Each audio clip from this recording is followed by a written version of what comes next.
बिस्मिल्लाहिर्रहमानिर्रहीम। मेरा नाम महा बिज़नेस वाली है और मैं फाउंडेशन लेवल की स्टूडेंट हूँ। जैसे कि आप जानते हैं, हम अपने इंटरव्यू सेशन में हर रोज़ अपनी मुलाकात एक नए मेहमान से करवाते हैं और उनकी ज़िंदगी के बारे में जानने की कोशिश करते हैं। तो आज भी हमारे पास बहुत ही मुअज़्ज़ज़ और काबिल एहतराम मेहमान मौजूद हैं। आए इनसे मिलते हैं और इनकी ज़िंदगी के बारे में जानने की कोशिश करते हैं। अस्सलाम वालेकुम।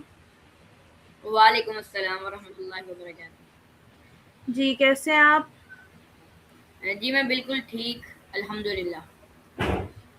ओके, मेरा आपसे पहला क्वेश्चन ये है कि आपका नाम क्या है? मेरा नाम मोहम्मद हसन टेक्नोलॉजी वाला है। ओके, मेरा आपसे अगला क्वेश्चन ये है कि आप किस शहर से हैं? मैं मुल्तान से बिलोंग रखता हूँ। Okay, that's good. आपकी उम्र क्या है? मैं 14 ईयर्स ओल्ड हूँ। ओके, आपका शौक क्या है? मेरी फेवरेट हॉबी है मतलब कि फुटबॉल खेलना और प्रोजेक्ट्स बनाना फिजिकली, जैसे रोबोट्स और मतलब के छोटे मोटे रोबोट्स और रिमोट कंट्रोल वायरलेस कार्स और ऐसी चीज़ें मैं बनाता रहता हूँ। ओके, मेरा आपसे अगला क्वेश्चन ये है कि आपने रेहान स्कूल कब ज्वाइन किया? मुझे रेहान स्कूल ज्वाइन किए हुए 3 मंथ हो चुके हैं। रेहान स्कूल के बारे में आपको कैसे पता चला?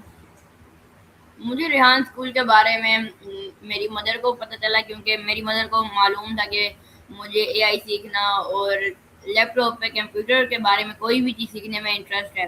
तो मेरी मदर ने फेसबुक पे रेहान स्कूल अल्लाह वाले की पोस्ट देखी, तो उन्हें ये स्कूल बहुत पसंद आया, तो उन्होंने मेरा इसके अंदर एडमिशन करवाया। ओके, मेरा आपसे अगला क्वेश्चन ये है कि आपको रेहान स्कूल की सबसे अच्छी बात क्या लगती है? मुझे रेहान स्कूल की सबसे अच्छी बात ये लगती है कि वो हमेशा हमें स्किल सिखाते हैं। डिग्री तो और सारे स्कूल सिखाते हैं, लेकिन इसका डिफरेंट ये है कि ये हमें कंप्यूटर की स्किल सिखाते हैं जिसके ज़रिए हम अर्निंग कर सके हैं। दूसरे स्कूल हमें डिग्री तो ज़रूर देखते हैं, लेकिन हमें अर्निंग स्किल नहीं सिखाते। Okay, that's good. आपने यहाँ से क्या स्किल सीखी? मैंने यहाँ पे बहुत सारी स्किल सीखी, जैसे सॉन्ग क्रिएशन की स्किल सीखी और कैनवा पोस्ट सीखा और एआई को अच्छे तरीके में इस्तेमाल करना सीखा और उससे कैसे काम में लिया जाता है वो सीखा। क्लाउड से वेब डेवलपमेंट सीखी। पहले मैंने तो सुना था सीएसएस के ज़रिए, एचटीएमएल के ज़रिए जो कोड याद करते थे पूरा, उसके ज़रिए मतलब कि 1 साल लग जाता सीखने के अंदर वो। लेकिन अब मतलब कि रेहान स्कूल वालों ने हमें मतलब क्लाउड के ज़रिए सिखाया वेब डेवलपमेंट करना, जो बहुत ईज़ी बना देती है वेब डेवलपमेंट को। ओके, सो मेरा आपसे अगला क्वेश्चन ये है कि एआई आर्टिफिशियल इंटेलिजेंस के बारे में आप क्या जानते हैं?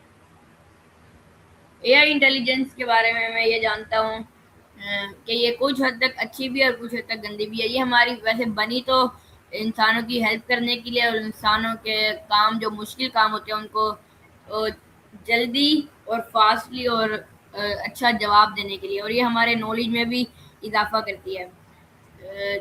मुझे इसके बारे में इतना पता है। और जहाँ तक इसके डिसएडवांटेजेस की बात करें, तो ये कुछ साइंसदान ने इसको बहुत ज़्यादा टेक्नोलॉजी दे दी और उसको खुद सीखने और समझने की जब इसको इंटेलिजेंस दी गई, तो एक होटल के अंदर वाकया पेश आया कि उधर एक सर्वेंट के तौर पर एआई रोबोट काम करता था। तो उसने अपने जो ओनर था उससे बहुत बदतमीजी की और वो खुद जिसके लिए वो बना था काम करने के लिए, वो उस काम को छोड़ के बाहर चला गया ओके, और कंट्रोल से निकल गया। मेरा आपसे अगला क्वेश्चन ये है कि चैट जीपीटी आपकी लर्निंग में कैसे मदद करते हैं? चैटजीपीटी मेरी लर्निंग में ये इजाफा करती है, जैसे अगर मैं छोटे छोटे वाक्यात ले लें, जैसे हमें बस छोटा सा नॉलेज ये नहीं है कि मार्वलेस का क्या मीनिंग है, मैं उस चैटजीपीटी से इजीली पूछ सकता हूँ। और जो सवाल जवाब होते हैं मेरी फिजिकल स्कूल के अंदर वो भी मैं इजीली इससे पूछ सकता हूँ। और किसी भी किस्म का जो नॉलेज होता है ये उसके अंदर मेरा इजाफा करती है। ओके, सो मेरा आपसे अगला क्वेश्चन ये है कि आपको इंग्लिश सीखने में क्या फ़ायदा हुआ? मुझे इंग्लिश सीख के ये फ़ायदा हुआ कि कुछ लोग होते हैं जो इंग्लिश के अंदर इंटरव्यू लेते हैं, और आगे जाके जब हम बड़े हो जाएंगे, जब हम किसी जॉब के लिए अप्लाई करेंगे या फिर किसी गवर्नमेंट जॉब के लिए, किसी भी जॉब के लिए अप्लाई करेंगे, जो वो जब हमारा इंटरव्यू लेते हैं, तो अगर हम इंग्लिश के अंदर गुफ्तगू करते हैं उनके साथ, तो वो ज़्यादा डिसेंट लगते हैं और हमारी सिलेक्शन होना भी चांस बढ़ जाते हैं। ओके, सो मेरा आपसे अगला क्वेश्चन ये है कि आपकी कॉन्फिडेंस लेवल में क्या तब्दीली आई? रेहान स्कूल ज्वाइन करने के बाद हमने इतनी वीडियोस बनाई, इतने एआई सेशन बनाए, इतने टैलेंट बनाए, जिससे हमारे फेशियल एक्सप्रेशन और हैंड कॉन्टैक्ट और बॉडी लैंग्वेज में बहुत ज़्यादा इफेक्ट आया, जिससे हमारी कम्युनिकेशन बेहतर हुई। पहले जब हम कैमरे के सामने किसी इंटरव्यू देते थे तो हम बहुत डर डर के देते थे, लेकिन अब हम कोई डर नहीं होता, सारी डर खत्म हो गया है और कॉन्फिडेंट हो गए हैं। ओके, मैं दैट्स गुड। मेरा आपसे अगला क्वेश्चन ये है कि आप सोशल मीडिया को किस तरह इस्तेमाल करते हैं? मैं सोशल मीडिया पे अपनी वीडियोस अपलोड करता हूँ, अपनी जो मुझे टास्क मिलते हैं रेहान स्कूल की तरफ से, वो सारे मैं अपलोड करता हूँ सोशल मीडिया पे। और अगर हम इसका और अर्निंग करना चाहें तो हम अपनी वीडियोस बना के, व्लॉग्स बना के भी सेंड कर सकते हैं, जिससे हम अर्निंग भी कर सकते हैं। ओके, सो मेरा आपसे अगला क्वेश्चन ये है कि आप कैनवा के बारे में क्या जानते हैं? मैं कैनवा के बारे में ये जानता हूँ कि हम उसके ज़रिए बहुत सारी पोस्ट बना सकते हैं, उसके ज़रिए हम एडिटिंग कर सकते हैं, उसके ज़रिए हम जो सॉन्ग होता है हमारा उसके ऊपर इमेजेस लगा सकते हैं, और हम ओके, उससे किसी भी प्लेटफॉर्म की पोस्ट बना सकते हैं। जैसे उसके अंदर बहुत सारे ऑप्शन होते हैं, जैसे कि Facebook, Instagram, TikTok, everything. Okay, so मेरा आपसे अगला क्वेश्चन ये है कि आपने रेहान स्कूल में सबसे यादगार एक्टिविटी कौन सी की? मैं रेहान स्कूल ट्यूशन एकेडमी का स्टूडेंट हूँ, इसलिए मुझे ज़्यादा एक्सपीरियंस तो नहीं है। हम बस ऑनलाइन क्लास देते हैं 1 घंटे की, तो उसके अंदर ज़्यादा एक्टिविटीज़ नहीं होती, पढ़ाई पर ज़्यादा फोकस किया जाता है। ओके, सो मेरा आपसे अगला क्वेश्चन ये है कि आपको पढ़ाई के दौरान किन किन चैलेंजेस का सामना करना पड़ा?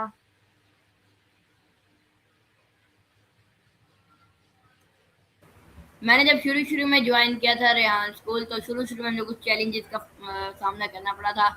जैसे मुझे कुछ मुश्किलात आई थी कि मैं बातों को पिक नहीं कर पा रहा था, जो मैम टास्क करवाती थी वो मुझे समझ नहीं आती थी, लेकिन उसके बाद मैम ने अच्छी तरह समझाया और मैं यूज़फुल हो गया।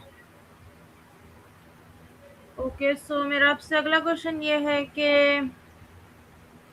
आपको किस टीचर्स ने इंस्पायर किया? मुझे सबसे ज़्यादा हमारे तीन टीचर्स हैं, जिनमें से मुझे सबसे अच्छी मिस अहमद लगती हैं, क्योंकि सबसे ज़्यादा समझाती भी हैं और वो प्यार से समझाती हैं और डिसेंट वे में समझाती हैं। ओके, सो मेरा आपसे अगला क्वेश्चन ये है कि आपकी सबसे बड़ी अचीवमेंट क्या है? मेरी सबसे बड़ी अचीवमेंट है, अभी तो नहीं है, जब मैं अपने गोल्स पूरे कर लूँगा जो मैंने अपनी लाइफ के बनाए हुए हैं एम्स, जब मैं उनको पूरा करूँगा तो वो होंगी मेरी सबसे बड़ी अचीवमेंट। ओके, सो मेरा आपसे अगला क्वेश्चन ये है कि आपने उन चैलेंजेस को कैसे किया ओवरकम किया? उन चैलेंजेस को मैंने फर्स्ट ऑफ ऑल मैंने मैम की जो बातें थी उनको गौर से सुना, और मैंने मैम से एक्स्ट्रा क्लासेस ली, कि मैंने मैम को कहा कि मुझे क्लियरली समझ नहीं आती आपकी क्लास के अंदर, क्योंकि वो स्टूडेंट भी होते हैं, और उन्होंने मुझे अलहदा से टीचिंग की और मैंने उनको ओवरकम कर लिया।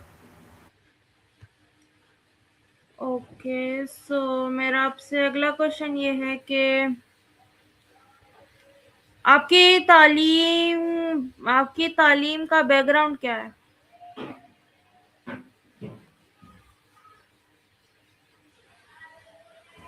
मेरी तालीम का बैकग्राउंड ये है कि मैं मैंने 1 2 3 4 5 6 7 8 क्लासेस पढ़ ली हैं और अभी मैं 9 क्लास में हूँ। Okay, that's good.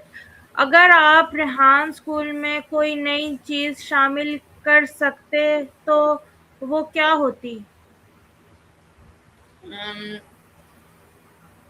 Rehan school में तो वैसे एवरीथिंग परफेक्ट है, लेकिन अगर मैं करना चाहता अ, उम, तो मैं थोड़ा और अपने मतलब कि जो रेहान स्कूल का सिलेबस है वो ऑलरेडी बहुत अच्छा है, एसी जेल का बॉर्डर, लेकिन उसके अंदर मैं कुछ और चेंजेस करता और स्किल ऐड करता, क्योंकि 2-3 चीज़ें तो हमने सीख ली, मतलब कि कैनवा पोस्ट, कैनवा की सॉन्ग क्रिएशन और स्टोरी पोस्ट।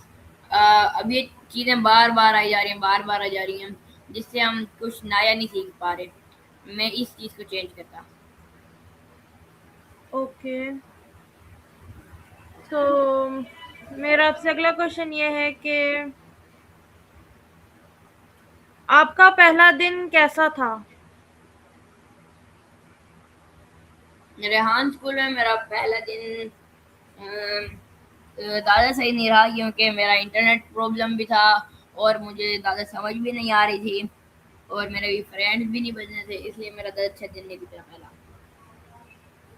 ओके, सो मेरा आपसे अगला क्वेश्चन ये है कि आपको सबसे ज़्यादा किस कोर्स ने मुतासिर किया? मुझे सबसे ज़्यादा सॉन्ग क्रिएशन ने मुतासिर किया, क्योंकि मुझे सॉन्ग क्रिएशन के बारे में कुछ भी नहीं पता था, और जब मैंने रेहान स्कूल ज्वाइन किया और मुझे मिस एमन ने सॉन्ग क्रिएशन का टास्क करवाया तो मुझे बहुत खुशी हुई और मुझे अपने पर बहुत फ़ख्र हुआ। और दूसरा वेब डेवलपमेंट, जब बंदा कोई वेब बनाता है तो उसको बहुत फ़ख्र होता है कि भाई ये वेब मैंने खुद बनाई है। तो इन 2 चीज़ों ने मुझे बहुत मुतासिर किया। ओके, सो मेरा आपसे अगला क्वेश्चन ये है कि क्या आपने किसी को एआई के बारे में सिखाया है? जी, मेरी सिस्टर हैं बड़ी, वो अक्सर मेरे से सवाल जवाब पूछती रहती हैं, तो मैंने उनको एआई के बारे में सिखाया है कि एआई को यूज़ कैसे करते हैं और एआई के फंक्शन के बारे में सिखाया है हमने। ओके, सो अम, आपकी पसंदीदा क्लास या एक्टिविटी कौन सी है? मेरी पसंदीदा एक्टिविटी मैंने आपको पहले बताया है, मेरी पसंदीदा एक्टिविटी है प्रोजेक्ट्स बनाना और लैपटॉप के अंदर न्यू क्रिएटिविटी सीखना। ओके, मेरा आपसे अगला क्वेश्चन ये है कि क्या आपने किसी लाइव सेशन या इंटरव्यू में हाँ, हिस्सा लिया? जी, मैंने इन चीज़ों में हिस्सा लिया, एक दफ़ा नहीं लिया, बहुत दफ़ा लिया। ओके, रेहान स्कूल ने आपकी सेल्फ कॉन्फिडेंस पर क्या असर डाला? ये सवाल मैंने आपको पहले बताया है। रेहान स्कूल ने मेरा कॉन्फिडेंट में बहुत ज़्यादा असर डाला, मेरी कम्युनिकेशन बेहतर की, मेरी फ्रीक्वेंसी बेहतर की और मेरा जो खौफ था कैमरे के सामने आके बोलने का वो भी इम्प्रूव किया। ओके, सो मेरा आपसे अगला क्वेश्चन ये है, आपकी सबसे बड़ी कामयाबी क्या है? मेरी ये सबसे करेंगे बड़ी काम। जी, ये भी ये कर लो। क्वेश्चन? ओके, जी। ये रहने देते हैं फिर।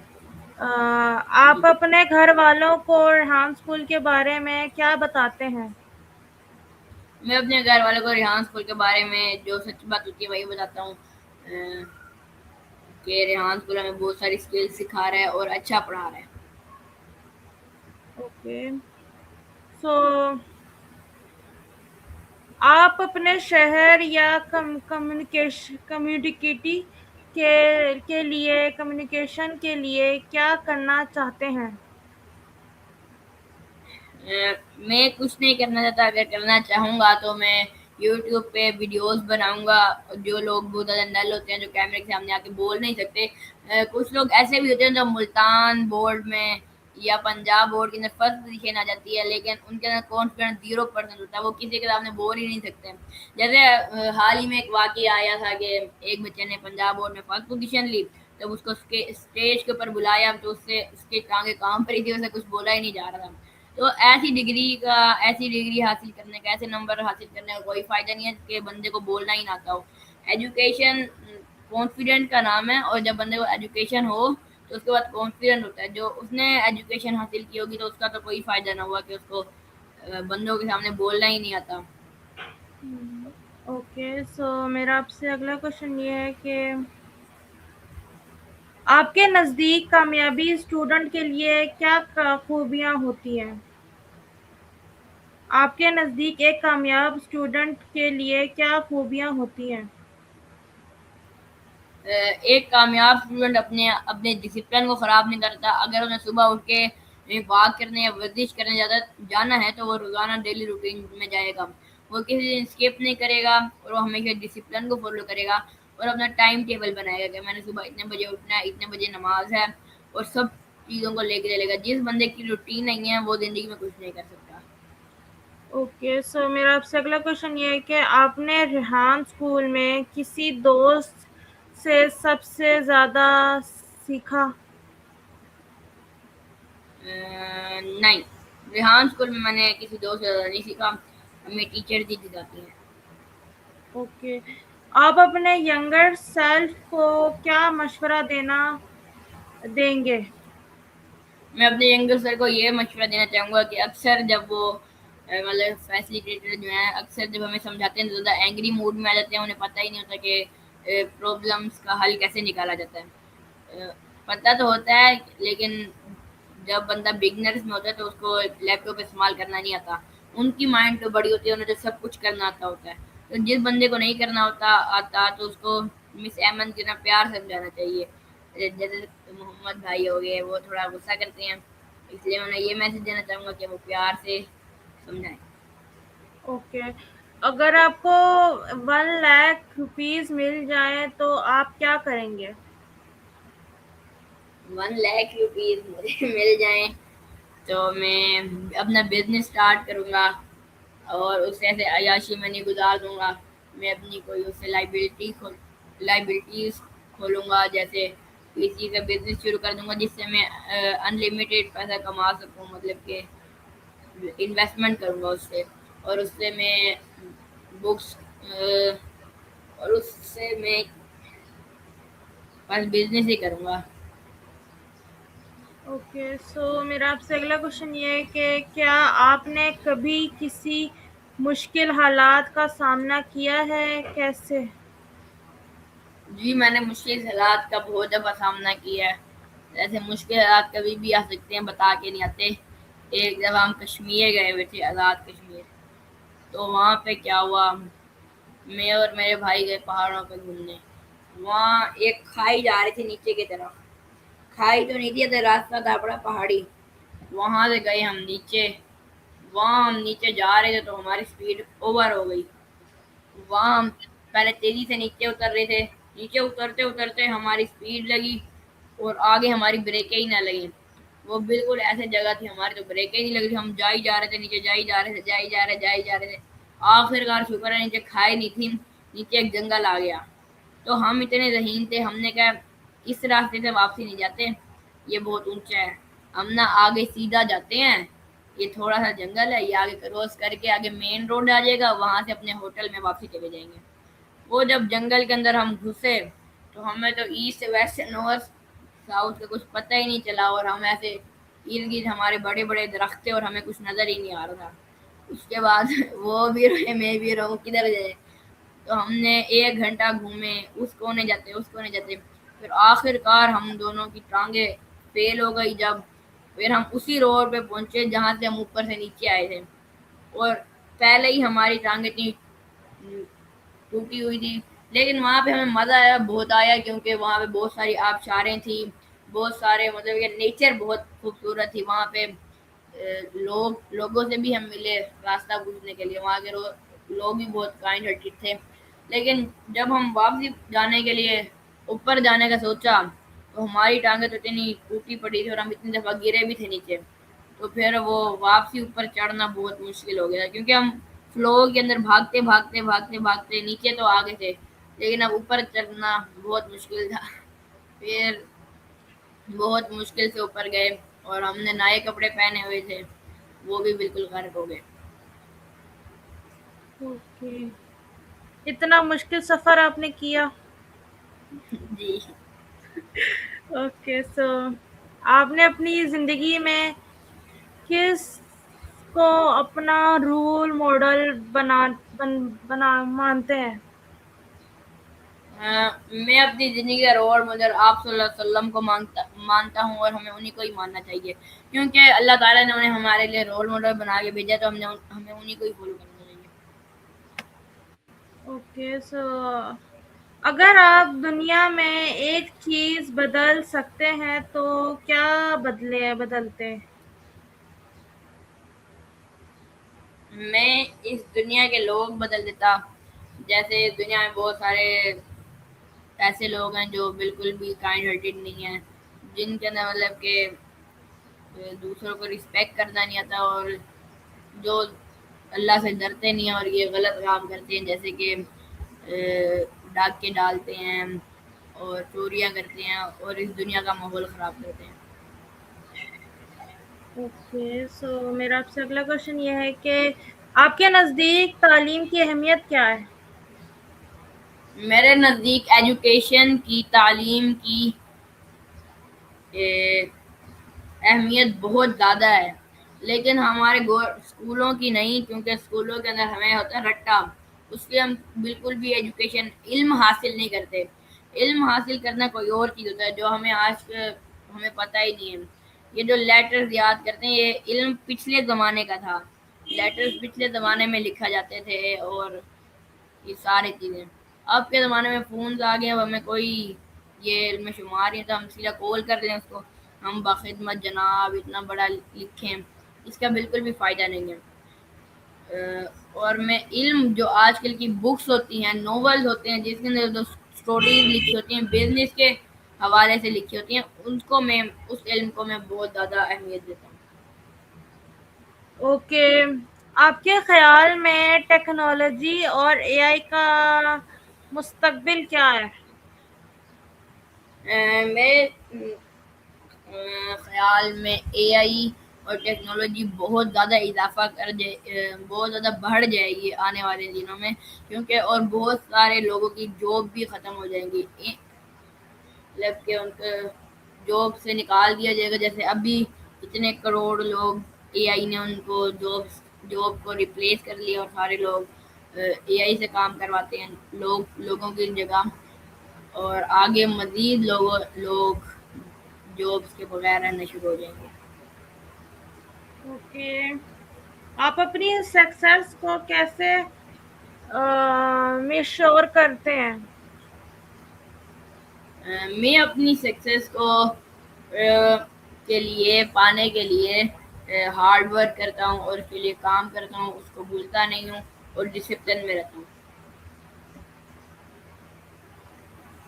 ओके, आप दूसरे स्टूडेंट्स के लिए क्या पैगाम देना चाहेंगे? मैं दूसरे स्टूडेंट को ये पैगाम देना चाहूँगा कि वो ज़्यादा से ज़्यादा स्किल सीखें। इन डिग्रीज़ को छोड़ दें, क्योंकि ये डिग्रीज़ आपको कोई फ़ायदा नहीं देंगी। आजकल जितने मतलब कि ज़्यादा लोग तालीम याफ़्ता होते हैं, लेकिन वो भी आजकल बेरोज़गार हैं, क्योंकि जॉब बहुत कम हो गई हैं आजकल के पाकिस्तान में, तो ख़ास तौर पर सारे आउट ऑफ कंट्री जा रहे हैं। आउट ऑफ कंट्री में जाके भी उनको कोई जॉब नहीं मिलती, फिर वो सामान उठाने वाली जॉब करते हैं। इसलिए जो स्किल है वो सीखें, बिज़नेस करें, ज़्यादा से ज़्यादा बिज़नेस खोलें, ताकि जॉब बढ़े। ओके, तो ये था हमारा आज का मोअज़्ज़ज़ मेहमान। आपने इनकी खूबसूरत और मुतासिरकुन बातें सुनी। हम उम्मीद है कि आपको इनसे मिलकर बहुत अच्छा लगा होगा और आपको उनकी ज़िंदगी के बारे में ज़िंदगी के तजुर्बात से सीखने का मौका मिला होगा। इसी तरह हम अपने अगले इंटरव्यू सेशन में एक नए मेहमान के साथ दोबारा हाज़िर होंगे। तब तक के लिए अपना बहुत सारा ख़्याल रखें। अल्लाह हाफ़िज़। Hasan Lashari, technology sorry. Stop करो।